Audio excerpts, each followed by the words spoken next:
अगर मैं आप लोगों को पहचान बता दूं, चुका होगा, चुकी होगी, चुके होंगे, चुकेगा, चुकीगे, चुकेंगे इत्यादि शब्द, तो क्या आप इस सेंटेंस को लगा पाएंगे? नहीं लगा पाएंगे, क्योंकि कहां विल हैव लगेगा, कहां शैल हैव लगेगा, कहां वुड हैव लगेगा, आपको ये पता नहीं है। चलिए मैं आप लोगों को स्ट्रक्चर भी बता देता हूं। स्ट्रक्चर भी है, सब्जेक्ट लगता है, उसके बाद विल हैव लगता है, उसके बाद V3 का प्रयोग होता है, उसके बाद ऑब्जेक्ट, उसके बाद पॉइंट इन टाइम की बात होगी। तो क्या आप सेंटेंस को लगा पाएंगे? नहीं लगा पाएंगे, और ये हमेशा कंफ्यूजन बना रहेगा। क्यों? क्योंकि जब भी हम लोग वीडियो देखते हैं तो आधा अधूरा काम करते हैं। अधूरा ज्ञान हमेशा खतरनाक होता है।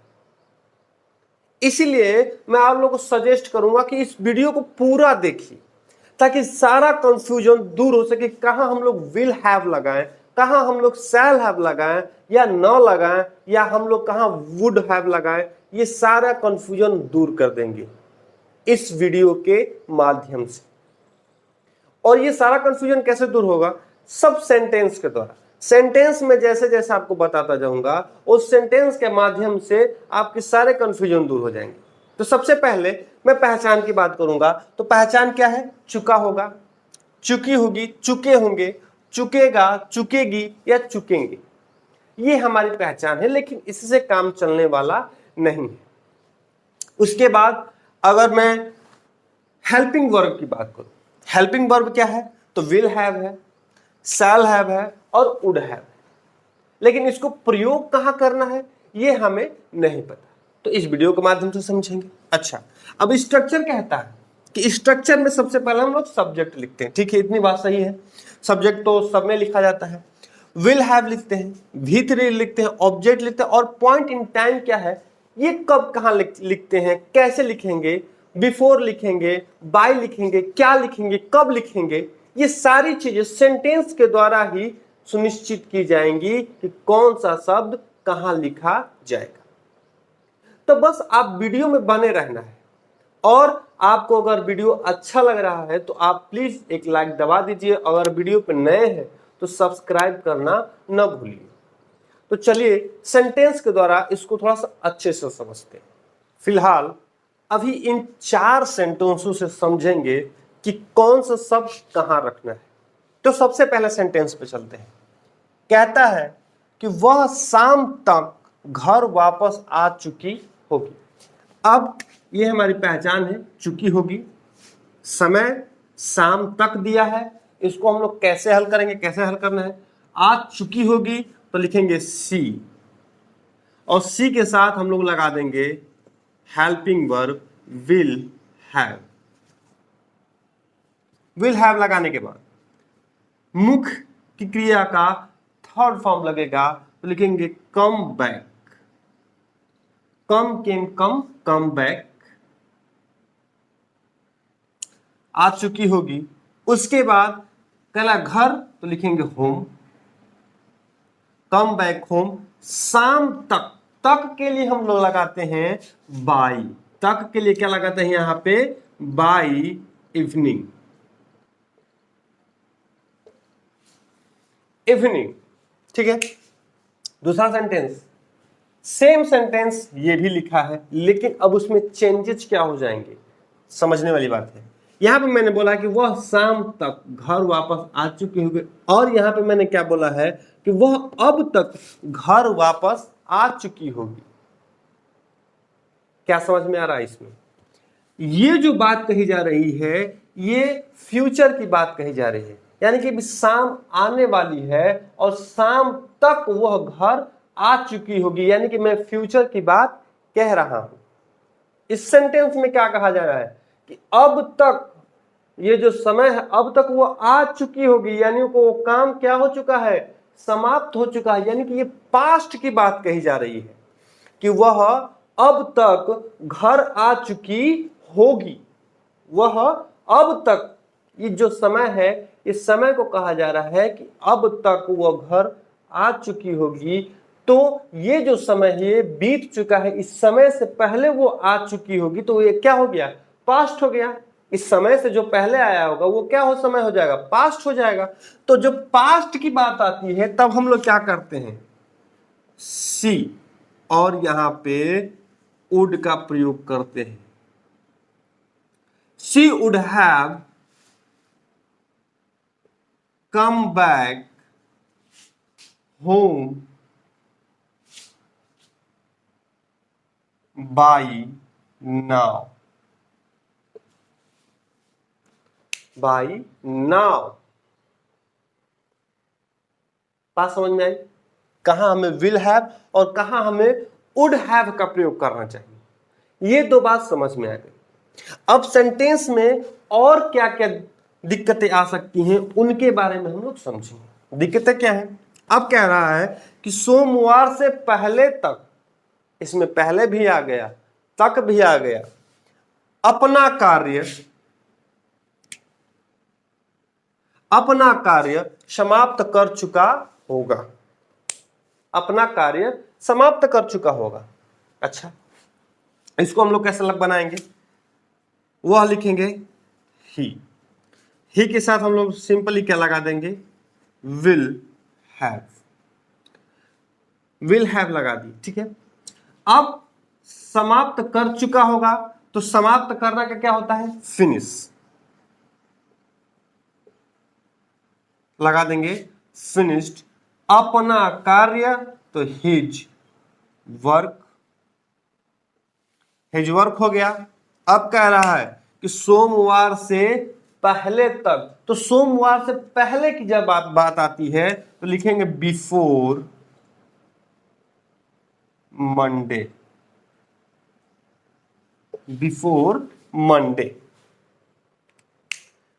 कंफ्यूजन शायद दूर हो, धीरे धीरे अब जैसे जैसे वीडियो में बने रहेंगे वो सारा कंफ्यूजन में दूर कर दूंगा, कहीं भी कोई दिक्कत नहीं आने वाली है। अगला सेंटेंस, अगले साल इस समय तक, दो समय दे दिया है, अगले साल इस समय, ये दो समय हैं, अगले साल इस समय तक मैं फिल्म देख चुका रहूंगा, ये पहचान है रहूंगा। इसको कैसे बनाएंगे, जब तक की बात आ गई तो हम लोग सबसे पहले बाई का प्रयोग कर देंगे, इस समय, दिस टाइम, अगले साल, नेक्स्ट ईयर।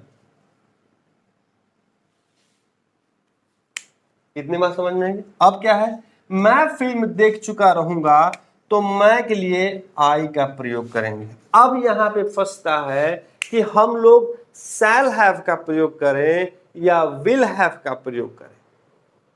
तो एज यू विश, तुम चाहे जो, आपकी इच्छा है, यहां पर शैल हैव का प्रयोग करिए या विल हैव का प्रयोग करिए। क्योंकि हमारे जो इंडिया है ना, इंडिया में 5 भाषाएं बोली जाती हैं। इंग्लिश की 5 भाषाएं हैं, जहां अमेरिकन भी बोली जाती है, ब्रिटिश भी बोली जाती है, कनेडियन भी बोली जाती है, ऑस्ट्रेलियन भी बोली जाती है, अफ्रीकन भी बोली जाती है। ये 5 भाषाओं का मिश्रण है, ठीक है। अब इन 5 भाषाओं में इतना सारा कंफ्यूजन है कि कहाँ हम लोग विल लगाते हैं, कहाँ हम लोग सेल लगाते हैं, कहाँ हम लोग वुड लगाते हैं। क्योंकि अभी मॉडर्न इंग्लिश में क्या हो चुका है कि हम लोग स्पीकिंग में आई के साथ विल सेल का प्रयोग न करके वुड का भी प्रयोग हम लोग कर देते हैं। लेकिन आपको कंफ्यूजन नहीं होना है। अगर आपकी इच्छा है कि आई के साथ हम लोग सेल हैव का प्रयोग करें, आई और वी के साथ, तो आप सेल हैव का प्रयोग कर सकते हैं, कोई दिक्कत नहीं है। लेकिन अभी मॉडर्न इंग्लिश में क्या हुआ है कि सबके साथ विल हैव का प्रयोग कर चुका है या कर दिया है। सारे चीजों में, हर सब्जेक्ट के साथ हम लोग विल का प्रयोग कर रहे हैं, किसमें, मॉडर्न इंग्लिश में। लेकिन एज यू विश, आपकी अगर इच्छा हो तो आप सेल का प्रयोग कर सकते हैं, ठीक है। इतनी बात समझ में आ गई। तो हम लोग अभी मॉडर्न इंग्लिश के अनुसार चलेंगे, लिखेंगे आई विल हैव, देख चुका होगा, फिल्म देखने की बात आ रही है तो वॉच लिखेंगे और इसमें जोड़ देंगे एडी, वॉच्ड द फिल्म।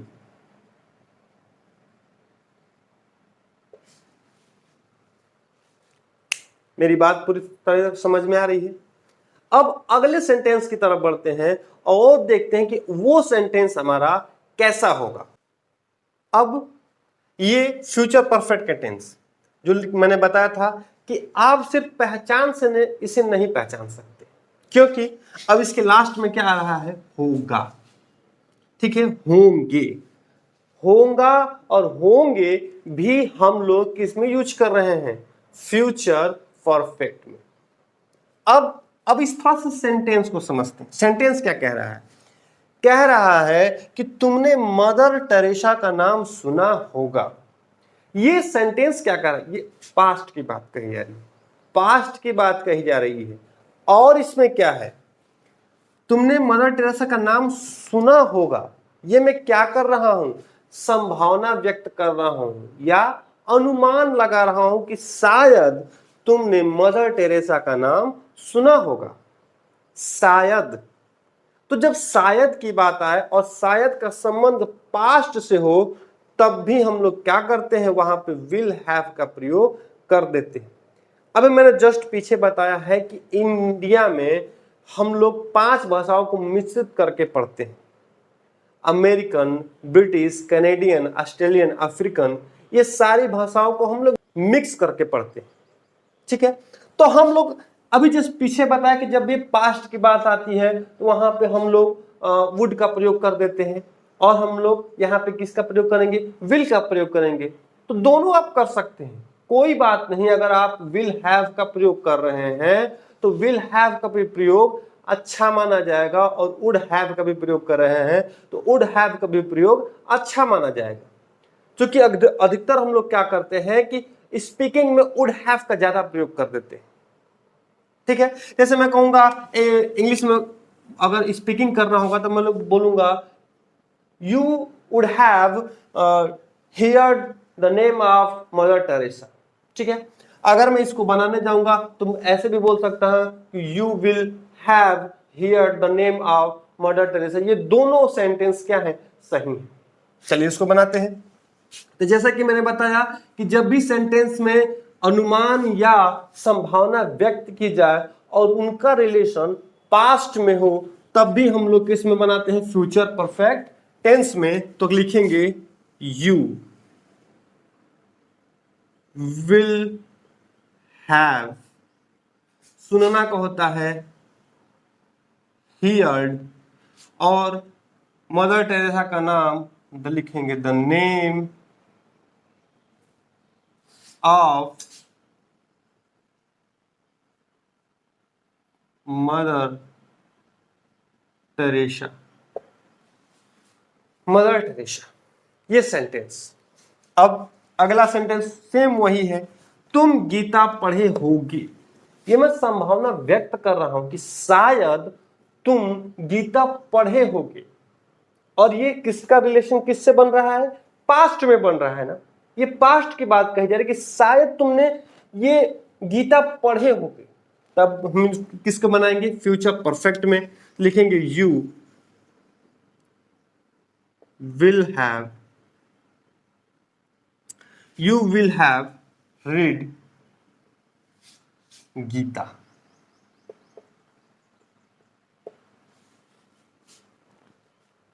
बात समझ में आ गई। अब अगला सेंटेंस क्या कहता है कि तुम्हारे आने से पहले मैं अपना कार्य समाप्त कर चुकूंगा। इस तरह की भी सेंटेंसेज किसमें आते हैं, फ्यूचर परफेक्ट टेंस में। अब इसे बनाना कैसा होता है, कैसे बनाएंगे, 2 सेंटेंस दिए गए हैं। एक है तुम्हारे आने से पहले, तुम्हारे आने से पहले, और एक है मैं अपना कार्य समाप्त कर चुकूंगा। इसमें 2 सेंटेंसेस हैं, और 2 सेंटेंसों का कैसे बनाते हैं हम लोग। तो जो काम, मेरी बातों को ध्यान से सुनना है कि जो काम पहले हो गया हो, जिस काम इस सेंटेंस में जो भी काम पहले हो गया हो, उसको हम लोग बनाएंगे फ्यूचर परफेक्ट टेंस में, और जो काम बाद में हुआ हो उससे हम लोग बनाएंगे प्रेजेंट इंडेफिनिट में। कैसे, अब इसमें देखते हैं कि तुम्हारे आने से पहले मैं अपना कार्य समाप्त कर चुकूंगा। इसके आने से पहले ही वो काम क्या कर चुका होगा, समाप्त कर चुका होगा, तब हम ये काम पहले हुआ है, समाप्त कर चुका होगा, तो ये क्या होगा, पहले काम हुआ है। तो हम लोग क्या करेंगे, जब पहले काम हुआ है तो सबसे पहले इसको उठाते हैं, लिखेंगे आई, और आई के साथ मैंने बताया है कि आप शैल हैव भी यूज कर सकते हैं और विल हैव भी यूज कर सकते हैं, एज यू विश, आपकी जैसी इच्छा हो, क्योंकि इन देश में 5 भाषाओं के मिश्रण है और इस मिश्रण को समझना बहुत ही कठिन है। अगर आपकी जैसी इच्छा हो, अब उस शब्द को लगा सकते हैं, कोई गलत नहीं होगा, और जो भी आपको बताया जा रहा है उसको आप एक्सेप्ट कर लीजिए कि हाँ ये सही है, क्योंकि ज्यादा डिटेल में जाएंगे ना, हर एक चीज को समझने लगेंगे ना, तो वो ज्यादा कठिनाई हो जाएगी और आपको ज्यादा ही कंफ्यूजन पैदा करने लगेंगे। तो आप मान के चलिए कि यहाँ पे अगर आपको शैल हैव लगाना है तो शैल हैव लगाइए, कोई दिक्कत नहीं है। विल हैव लगाना है तो विल हैव लगाइए, क्योंकि अभी मॉडर्न इंग्लिश में विल हैव का प्रयोग किया जा रहा है, बस सिंपल सी बात। अब लगाते हैं आई विल हैव, क्योंकि इसे हमें फ्यूचर परफेक्ट में बनाना है, तो आई विल हैव समाप्त कर चुका होगा तो फिनिश्ड,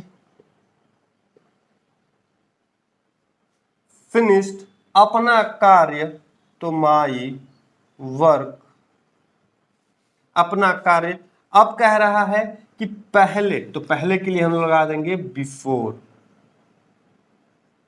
अब कह रहा है कि तुम्हारे आने से पहले, इसे हमें किस में बनाना है, प्रेजेंट इंडेफिनिट में, प्रेजेंट इंडेफिनिट में बनाना है, तो लिखेंगे यू कम। ये हमारा सेंटेंस बनके तैयार हो गया। दूसरा सेंटेंस उसी प्रकार है, इसको हम लोग कैसे बनाएंगे, इसमें पहचानने वाली बात क्या कह रहा है कि वर्षा होने से पहले, यानी वर्षा भी होने वाली थी, तब उससे पहले क्या हो चुका, जब पौधे सूख चुके होंगे, पौधे सूख चुके होंगे, यानी कि पौधा पहले सूख चुका होगा। तो हम लोग क्या करेंगे कि सबसे पहले इसको बनाएंगे, लिखेंगे the plants will have dried, उसके बाद सूख चुके होंगे, ठीक है, पहले, तो पहले लिखेंगे बिफोर। अब कह वर्षा होने, वर्षा होना एक खुद ही क्रिया है, तो जब क्रिया है यानी कि इसमें सब्जेक्ट नहीं है, तो जब सब्जेक्ट नहीं होता है तो हम लोग सिंपली इट का प्रयोग कर देते हैं और इट के साथ यस या ईएस का प्रयोग कर देंगे, तो ये हो जाएगा इट रेन्स। अब जाके हमारा ये सेंटेंस कंप्लीट हो गया। ये वीडियो अगर आपको अच्छा लगा हो तो प्लीज आप सब्सक्राइब करना है, लाइक करना है, इस वीडियो को ज्यादा से ज्यादा शेयर करिएगा और कमेंट में हमें बताइएगा कि आपको ये वीडियो कैसा लगा। धन्यवाद।